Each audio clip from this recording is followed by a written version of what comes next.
আমাদের সবার বাসাতেই ননস্টিক বলেন, ফ্রাই প্যান বলেন, এরকম আছে, সাথে কিন্তু গ্যাসের চুলাও থাকবে।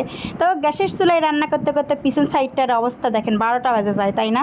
তো এই যে খুঁতখুতানি মানুষ, এখন মনটা চাইলো যে এগুলো আমাকে তুলতে হবে, যে করেই হোক এটা তুলতে হবে, মাথার মধ্যে বুদ্ধি চাপিছে এটা আমি কীভাবে তুলি। তো আমি যেমনি তুলি সেটাই করছি। তো আমি এর আগেও একবার ট্রাই করছিলাম, সেই ভিডিওটা কিন্তু আমার সেই ভাইরাল হয়েছিল।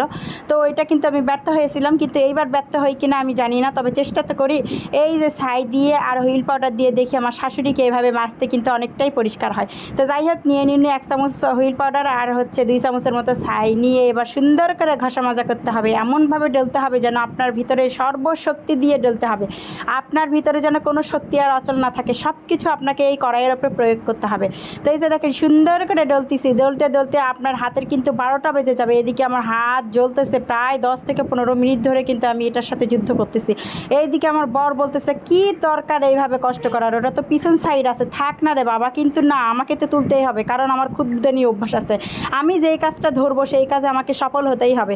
তো যাই হোক, সুন্দর করে এবার মাজা ঘাসা করার পরে এই যে দেখেন ফ্রাই প্যানের ফাইনাল লুক, ভিতরটা কিন্তু চকচকা হয়েছে মোটামুটি। আর পিছন সাইডের যে কালোগুলো দেখতেছেন এগুলো কিন্তু আমি আর চেষ্টা করেও পারি না, বুঝি নাই যে এগুলো কেন উঠলো না, মানে কি কারণে উঠলো না। তারপরেও মানে শক্তি প্রয়োগ করতেছি যে আমাকে এগুলোও তুলতে হবে। এদিকে তো বকা খাতে খাতে আমার জীবন শেষ হয়ে গেল। তো যাই হোক, সুন্দর করে মাজা ঘষার পর আবারও কিছু তুলতে পেরেছি। তো এই যে লাস্ট যে কালোগুলো দেখতেছেন এগুলো আর তুলতে পারি না, কারণ আমার শরীরে যত পরিমাণে শক্তি ছিল সবগুলো নিয়োগ করার পর আর কোনো শক্তি নাই।